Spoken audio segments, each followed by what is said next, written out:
साथियों, आज मैं बहुत महत्वपूर्ण घोषणा करने के लिए यह वीडियो बना रहा हूँ। कई दिन से मैं विचार मंथन कर रहा था और उस विचार मंथन के बाद आज मैं इस नतीजे पर पहुंचा कि हमें इस पर राष्ट्रीय स्तर की बड़ी कार्रवाई करना जरूरी है। इसलिए यह वीडियो खास तौर पर मैं बना रहा हूं। मुद्दा यह है कि जिस तरीके से ज्ञानवापी का मुद्दा उपस्थित किया गया आरएसएस बीजेपी के द्वारा, मथुरा का मुद्दा अयोध्या के बाद उठाया गया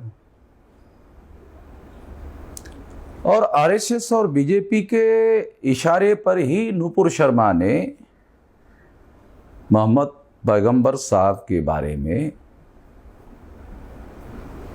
बुरा कहा, बदनामी करने वाली बात की और उसकी प्रतिक्रिया राष्ट्रीय और अंतर्राष्ट्रीय स्तर पर हुई और देश की बहुत बड़ी बदनामी हुई। अभी 2020-22 चल रहा है।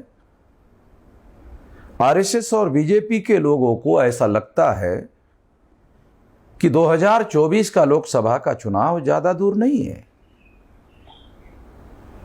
बस आ ही गया है और इस वजह से वो चुनाव की तैयारी के लिए ध्रुवीकरण करने के काम में लगे हुए हैं। हिंदू मुसलमान का ध्रुवीकरण होना चाहिए और ध्रुवीकरण करने के लिए ही उन्होंने नूपुर शर्मा को इस काम पर लगाया था और पार्टी और संगठन के नीति के तहत ही उसने बयान दिया था। यही वजह है कि पार्टी ने कार्रवाई की ऐसा दिखाया, मगर पार्टी के कार्यकर्ता आज भी उसके समर्थन में लगे हुए हैं। सोशल मीडिया में यह दिखाई देता है और सरकार ने किसी प्रकार की कोई कार्रवाई नहीं की। उसकी वजह से कई जगह फसाद हुए और फसाद जन्य हालात पैदा हुए। इस वजह से देश की एकता और अखंडता को खतरा पैदा हो गया। गांधी जी के द्वारा भी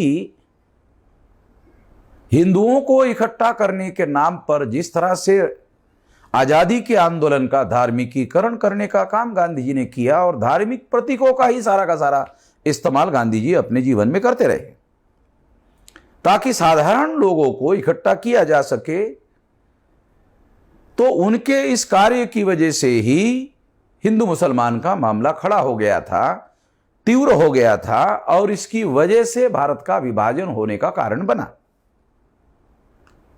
आरएसएस बीजेपी की वजह से जिस तरह से ध्रुवीकरण का काम गांधी जी के बाद दोबारा करने का काम शुरू हुआ, उससे यह बात सिद्ध होती है कि अगर इसी तरह से धार्मिकीकरण करने का काम, ध्रुवीकरण करने का काम, हिंदू मुसलमान का विभाजन करने का काम लगातार चलता रहा तो देश की एकता और अखंडता खतरे में पड़ जाएगी और दोबारा भारत का विभाजन होने का खतरा पैदा हो जाएगा। तो इसको रोकना होगा, इसको रोकना बहुत जरूरी है, नहीं तो दोबारा देश के एकता और अखंडता को खतरा पैदा हो जाएगा। ब्राह्मणों को देश की एकता और अखंडता से कोई लेना देना नहीं है, क्योंकि वो ब्राह्मण जो है वो मूल निवासी नहीं है, ब्राह्मण भारतीय नहीं है। ब्राह्मण डीएनए के अनुसार फाइनली प्रूव हो गया है कि वो विदेशी है। इसलिए भारत भूमि के टुकड़े होते हैं और कई बार होते हैं, तो उनको इसके बारे में किसी प्रकार का दुख होने का कोई कारण नहीं है। उनका जो राष्ट्रवाद है वो ब्राह्मणों को बचाने का केवल कार्यक्रम है और कुछ नहीं है।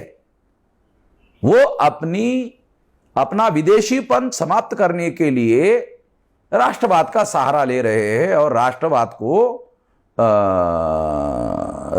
को तड़का लगा रहे हैं हिंदू मुसलमान के मामले का, ताकि हिंदू मुसलमान का ध्रुवीकरण हो जाए। इससे देश की एकता और अखंडता खतरे में पड़ जाएगी। पड़ जाएगी नहीं, पड़ गई है। जिस तरह का हिंदू मुसलमान का ध्रुवीकरण भारत में हो रहा है, उससे देश की एकता और अखंडता खतरे में पड़ गई है। जिस तरीके से ओआईसी यानी ऑर्गेनाइजेशन ऑफ इंटरनेशनल ऑयल कंट्रियों का लगभग 57 देशों का बयान आया, तो खतरा और बढ़ गया है। भारत की एकता और अखंडता के लिए और खतरा बढ़ गया है, बहुत ज्यादा खतरा बढ़ गया है। ओआईसी के लोगों ने जो बयान दिया उसके लिए आरएसएस बीजेपी के लोग जिम्मेदार है। इससे भारत की एकता और अखंडता खतरे में पड़ गई है।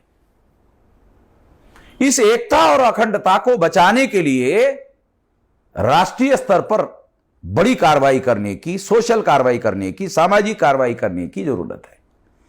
और इस सामाजिक कार्रवाई करने के लिए हम 25 जून को, यानी जल्दी ही, आज की तारीख 15 है, तो 10 दिन में हम लोग भारत बंद, 25 तारीख को भारत बंद करेंगे, राष्ट्रीय एकता और अखंडता के समर्थन में।